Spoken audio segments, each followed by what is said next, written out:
get up here, I'm sweating.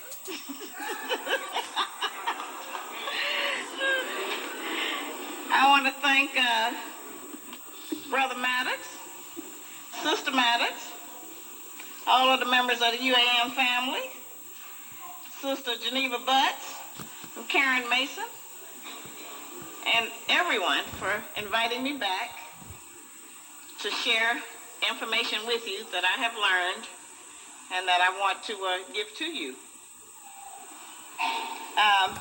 We have covered a lot of things during my tenure here, and I have brought a lot of different information about how we get along or don't get along with each other. I've talked to you about our slavery history to try to help us determine how much of our slave history impacts upon our behavior and continues to make decisions for us, even though we no longer have a slave master. I've talked to us about how we raise our children,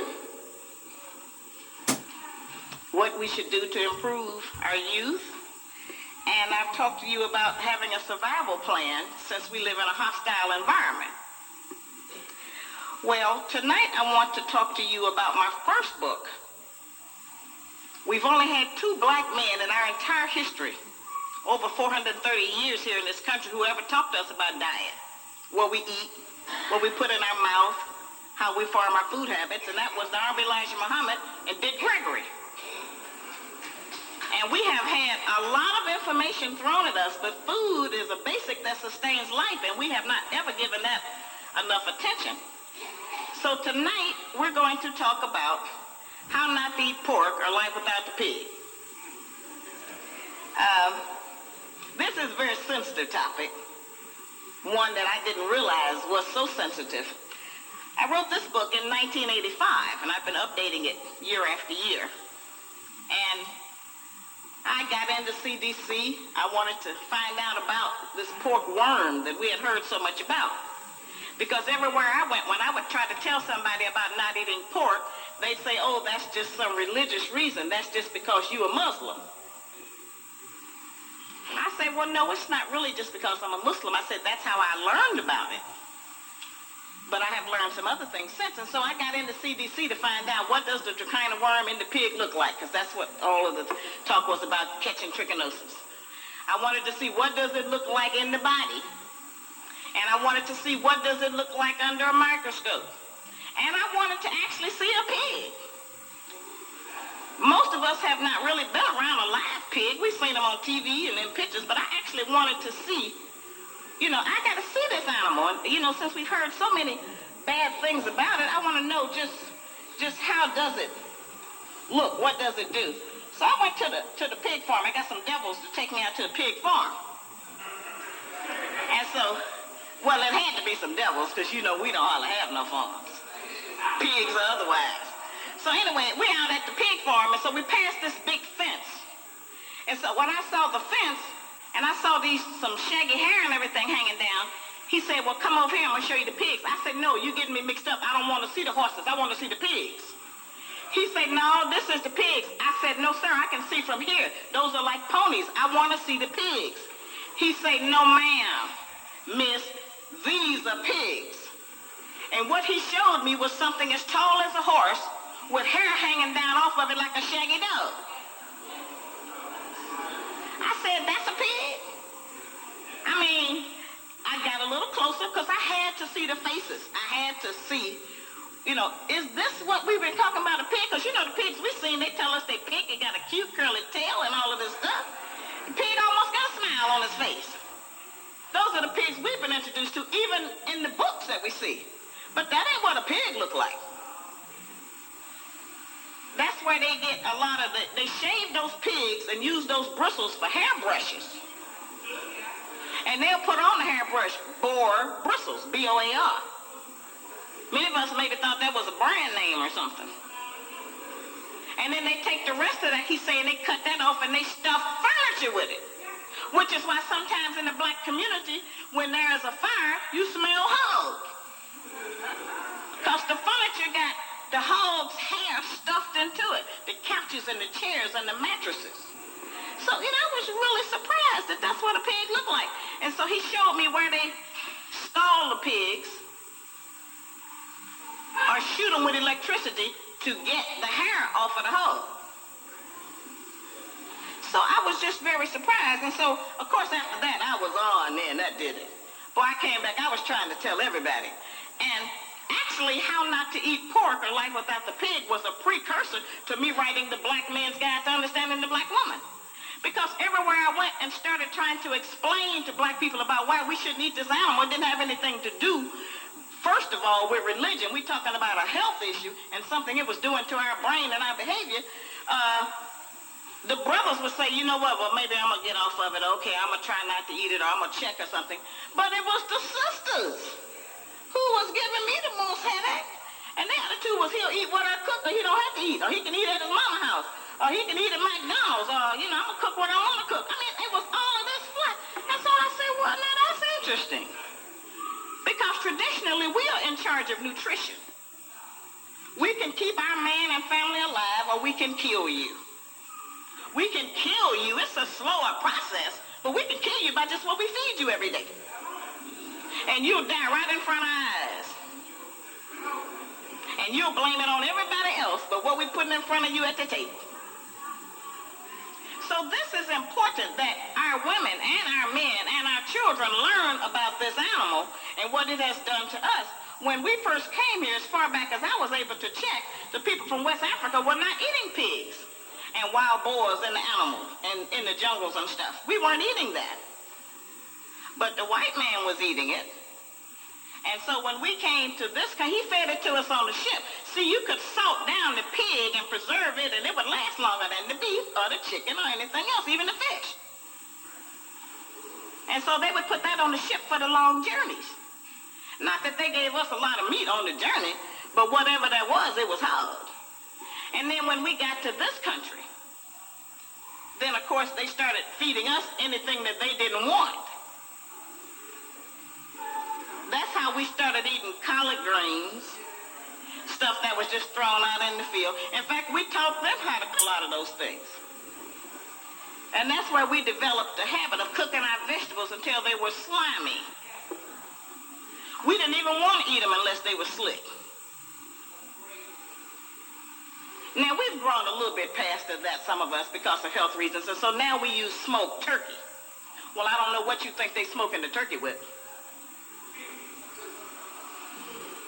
And if you're not going to eat pork, you really should not program yourself to want to eat something that tastes just like it. If we're really trying to learn not to eat certain filth in our food. So I would take the microscope out to people and show them actually what the trichina worm looked like. And to show them exactly what it did inside of the human body. And, a pig has a very strong inside. You can feed a pig live and it won't die.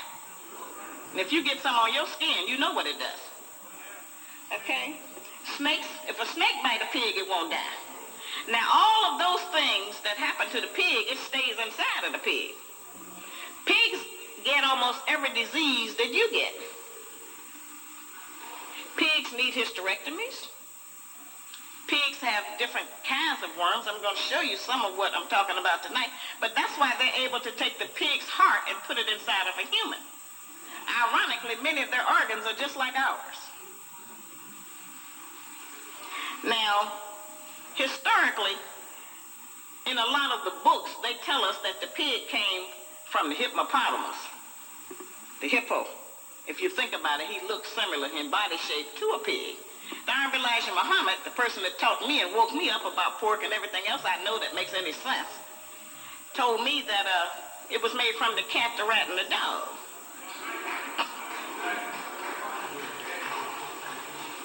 We can see some of those animals in it because the pig also has whiskers. It has a lot of things, as I said, that once you see a pig, it's a whole different. Once I saw a cow, I wasn't that impressed. Or a chicken, or turkey. I've seen some other animals. Even a cat and a dog. But once you see a pig, it really changes your idea about using it for food, or watching anybody else use it for food, or kissing anybody that's using it for food. Yeah. And, a sister can be out and be mighty fine Be beautiful. We are beautiful. The messenger say that's the one thing you all should be aware of, the enticing beauty of women. That's very difficult. It's hard to heal. But we can be looking beautiful and be dressed to the nines in whatever it is that they're wearing. And then a man who has some consciousness about diet can watch her start eating a barbecue rib and she becomes ugly. And a brother can be very fine, very handsome, very clean, very sharp, very intelligent, and have a good rap and be running and have a nice car and everything that we look at. And then he can start eating a piece of sausage and an egg, and we recognize ain't nothing I can do with that. That's too much work. If he that old and still eating hog in 2002, I just don't have that kind of time to put in it no more. To try to figure out how to get them not to eat it. So, it's something that we have to get in agreement with and become an elite society of blacks who don't eat pork. The pig's behavior becomes reflected in our behavior. And I can give you one straight analogy. You never go out in the street and see a vegetarian out there cussing and fighting and acting a fool. They don't have that nature for that. You'd have to really do something to them to make them become that aggressive. But a person that eats pork, he tend to act like that beast. His eyes be red and bloodshot like him. A pig don't have no shame. Once he births the baby pigs, if you don't take them from him, he'll eat them too. He'll fight with the other pigs. They had to keep them all separate. They had the really, really big ones like in different sty areas by themselves. And then they would have the smaller ones in one, and then they'd have the little baby pigs over in a total area by themselves. Because none of the pigs get along. Who else do that remind you of? Okay? So when we talk about taking on the attributes of an animal that we have been trained and taught to eat, and many of us think we're not eating pork, and then we go eat at IHOP, at the Pancake House, and we say, but I don't order no bacon or no ham. You may as well. See, we got people that don't eat no pork at all. We got people that eat just a little bit of pork. And then we got people that eat some pork every once in a while. Because they get it in other kinds of ways. You can't go to the International House of Pancakes where all they got is sausage and bacon and ham, and where they dip up your food and lay it on that grill and put it on that plate and touch it with that hand, and then come out and say you ain't ate no pork. Because you have ate some. So the main reason that I wrote this book was to also help us to know how to eat in a restaurant, to know which foods to avoid. Because we're going to go out and we're going to eat. So I had to come up with something that would teach us how to eat, how to season our food without using pork. And also how to get along with your families and friends after you stop eating pork. Because you can tell them, I don't drink dairy no more. Nope, I don't eat no more hamburgers. No, I'm off for poultry. No, I gave fish up. It's all right. But the first time you tell them, I don't eat pork no more, everybody going to hell with you. They have us connected to it where we defend it. And so that's very important that we have some instructions about if you don't want to eat it, then you don't want to wash your hair in it. You don't want to take a bath in it. You don't want to take a dish with it. You don't want to, bathe. You don't want to do any of those other things that it's in. So tonight I'm going to show you some of the stuff and give you some reminders about this animal. Now, how do I get this over here? What do we do, brother? Well, my brother from the east is going to help me here. So now, I lay it.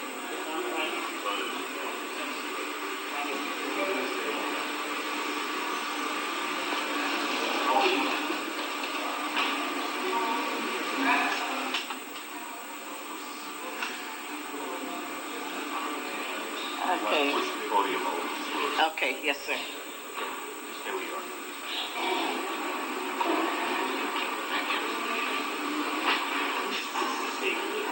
that's one of those kind.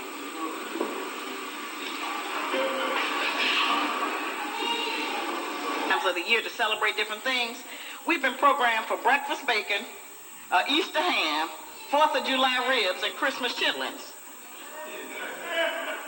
I mean, we actually refer to it like that, Easter ham. I had a girlfriend several years ago, and she said, I wanted you to come over for Easter. I said, you know I'm not in all of that. She said, oh, I just want you to come over later on in the day because we're going to have dinner. I say, well, you know, also I don't eat at nobody's house. I said, it's not personal. I said, I just really don't eat at anybody's house. She said, well, you don't eat pork. She said, I got a ham. She said, but it's a honey ham. You say you eat honey. So many of our people don't even understand what it is. They can be eating some bacon, and they'll say, oh, I don't eat pork.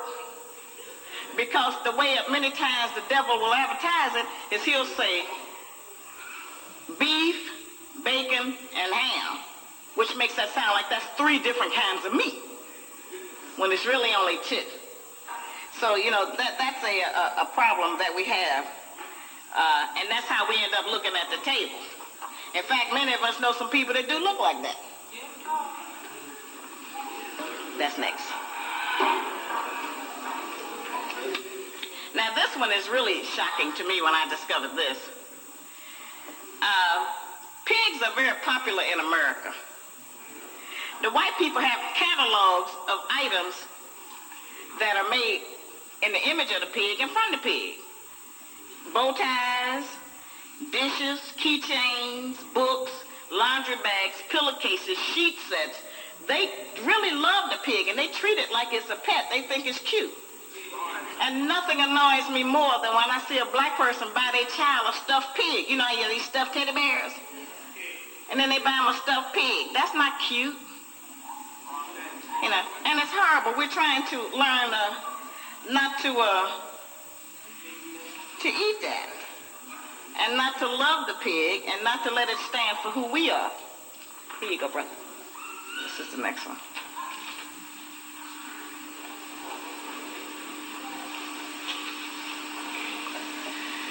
Now, this is the kind of worm. This is the worm that everybody's talking about that's in the pig. Now, the one on the left is the female. She got an ovary and a vagina and a vulva. She's got intestines. The mouth is up at the top, the oral opening. She's got a rectum. I mean, this is, you know, many of the things that most other living mammals and creatures have. Now, that's the male on the right. He's the smaller one. He's got testes, intestines, a mouth, and he got a penis. Now, when these 2 worms mate, they can, I mean, it's just phenomenal of how many they can reproduce in a short time. Now, you know, initially the white people told us that if you cook pork long enough, it would kill the worm. As long as you cooked it to a certain internal temperature, there was no danger of you getting trichinosis or that worm or anything. Well, that turned out to be a lie. So then they said, well, we're going to cure it more with salt. Whenever something is cured, it has to be sick to begin with. So when they started trying to cure it with salt, that also didn't work, and it started getting the green spots. In fact, they call it green hog. Many people have heard of that, or you've seen it in the stores where it's green. A lot of times those jars of pig feet on the bar in the club, it be green. But when we be drunk and under the influence of things, we just eat that anyway and don't know, but it's all poison to the body. And so once the worm gets into the body, as I said, I went to CDC. I wanted to see an autopsy of certain limbs to find out how did the trichina worm look. You know what it looks like? A tiny granule of salt. Really more like a tiny grain of sand. It's hard just like that. And that's the shell that the worm, it curls up into a curlicue. This is it stretched out. And it secretes the stuff out the mouth that makes a shell around it. It comes up as tiny little white spots in between the joints. In fact, when you go to the doctor, they tell you got calcium on the joints. It looks just tiny little white specks in between your bones. A lot of that stiffness we have, because my mother fed me hog, she didn't know any better. My grandmother fed it to her, she didn't know any better.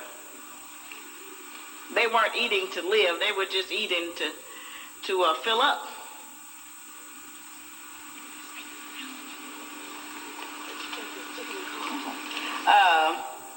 The police are outside ticketing double parked cars out front. If anybody got a car out there, go out there and try to move your car and don't get killed. You know, any reason.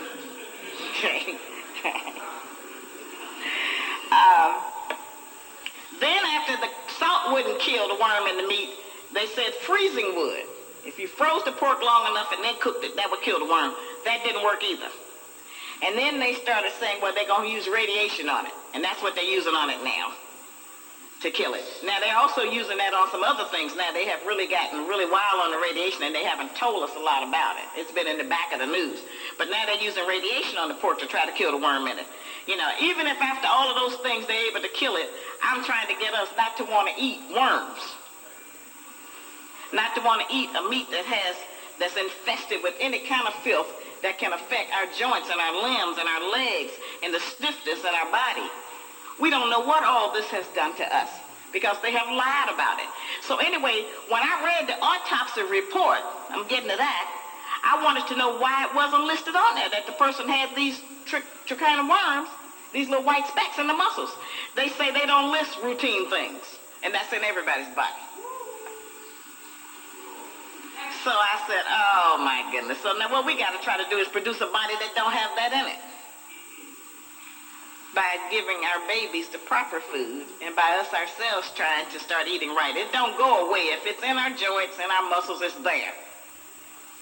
But then if they're there long enough, they die, and we just still feel that grain in there. You know, a lot of people have to have those joint problems. The arthritis thing, you know, they give it all kind of different names. But much of it is from us eating this hog. And the pork industry has, you know, the other white meat. They've been on such a thing to advertise this and to pump it up. They even advertise in the medical journals to get the doctors to okay it and to make it appear as if it's okay with the doctors. It's rare you find a doctor that eat pork. Just like only a few of them smoke cigarettes because they know, they've seen it, they know what it does. And while they won't take a position against it, because, you know, white people don't knock other white people out of making no money, no matter what the cost. So they won't take a position against their brother about it, but they know that it's not any good. Yes, sir. Okay. When we started using pigs for food, it was out of desperation and need. Now, of course, many of us now, we act like it's a part of our natural heritage. The pigs at the top, this is how they get them ready. This is after they've taken the hair off of them. This is how they come out. They've been killed under terror. They haven't been killed under any kind of halal, you know, situation. They just kill them any kind of way they can. The pig eat its own feces, drink its own urine. That's part of why it gets so many diseases. And so while they've been telling us that they haven't been feeding it garbage, you know, they lied at one time and said that the kind of worm was in the garbage. And so if you don't feed the pig garbage, he won't have the worm in him. Well, that isn't true. We now have bustling businesses all over America, right in Jersey, that have farms where all of the restaurants, they pick up their waste and feed it to their pigs. And then they grow the pig up and slaughter it and then sell it back to the restaurant. So they feed the garbage. It's no longer against the law. In fact, they think it's a pretty nifty way to recycle. You know. Some of these pictures at the bottom, I don't know if you can see them. Can you take that up a little higher, please, brother? Are some of the worms that are found in the pig. Of course, they're really close-ups now, you know. But you can actually see that one of these, the size of a grain of sand, doesn't sound like a big deal.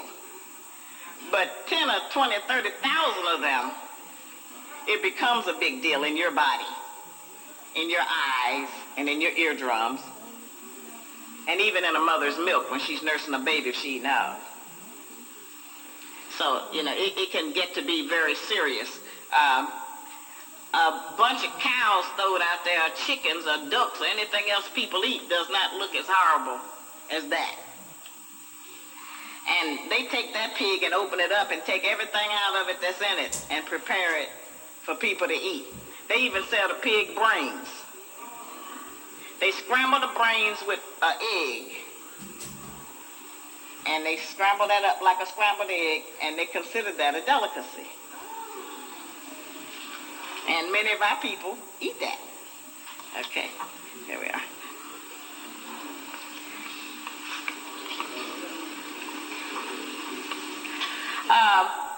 These are a lot of the symptoms. See, in America, you have to realize that every time the body gets upset, it only has so many ways it can react. And so almost everything that you can do will make you have the symptoms of the flu. High fever, diarrhea, stomach ache, headache, chills, muscle aches, and all of these things. They all, we're going to have, those are the symptoms. And those are the symptoms when you eat the pig. It's going to have a lot of the same symptoms as the flu. Now, this is something else pigs carry that we suffer a lot from in the black community. Pigs carry ringworm. Okay? And that's something that we can't never been able to get straight. Over the years, almost all our children get ringworm. We think they get it from the other child at school, trying on somebody's hat, doing this, doing that, sleeping on somebody's pillow. But the pig carry ringworm. And while it doesn't do a lot to them, it causes problems in humans. Okay? There are over 140 different diseases that a pig can have. And they have over 140 different chemicals that they give to the pig to try to keep him from having some of these diseases and reactions. We have to listen to some of that. I remember the Honorable Elijah Muhammad told us not to eat peanuts. He said because every time you eat nuts, take 5 years off your life. Don't eat peanuts. Well, okay, I went and studied that and found out that peanuts is one of the basic ingredients in dynamite. They use peanuts to make dynamite. So imagine, they had us doing nothing but eating peanuts. And so we have to pay attention to the information we get and try to find out what is the root of it. Where did that information come from? And so if you can imagine, it don't matter what part of dynamite it is, if we chewing them all the time, what that's doing inside of us. We're probably walking around talking about, I got gas. We don't, we just don't know. We've been ignorant to so many things. Not ignorant meaning dumb, but just ignorant, not knowing the truth. And then many times after we've given the truth, we choose to ignore this. That's where the word ignorant comes from. Okay, here you go, brother.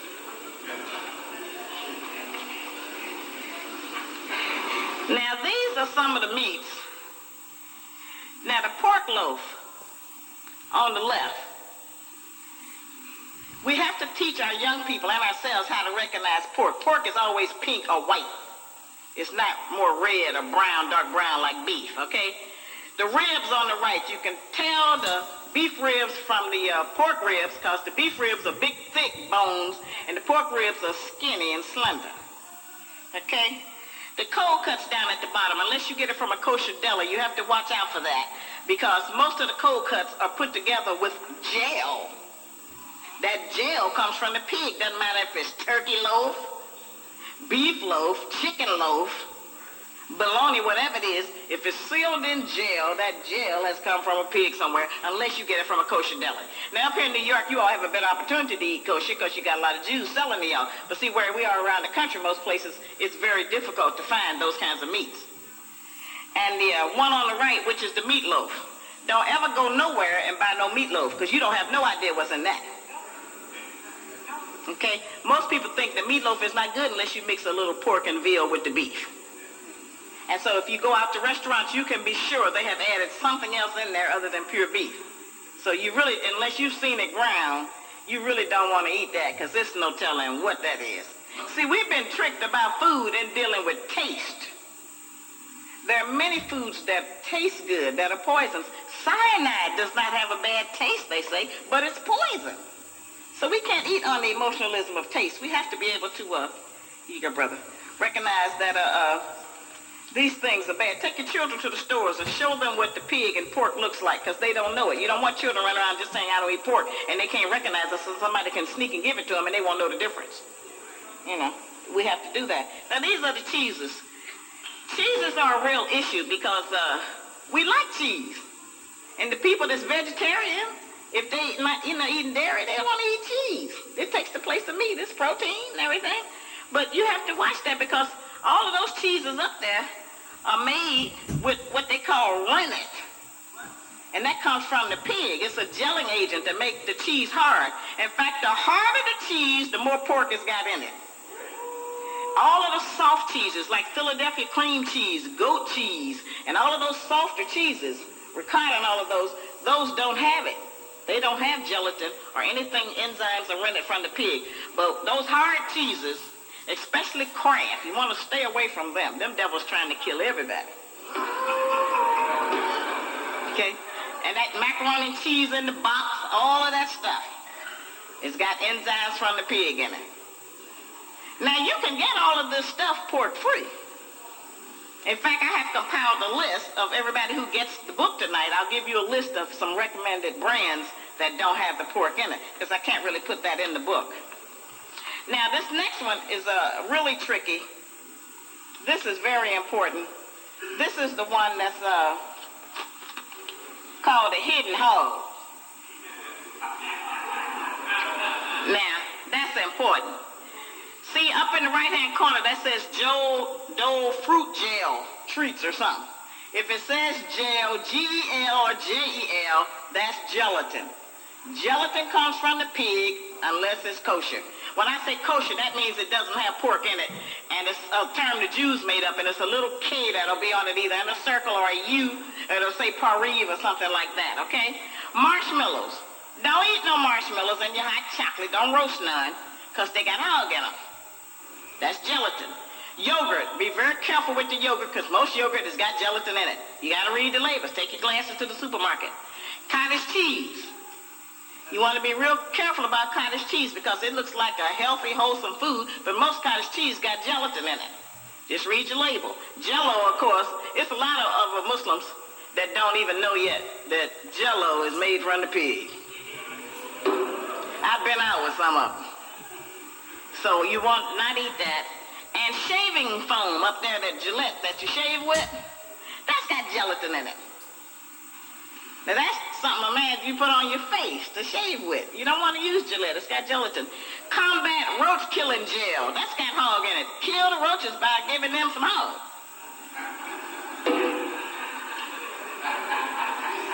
See? So, I mean, you know, they telling you it's poison. All right, and down here at the bottom, there's a lemon meringue pie on the left.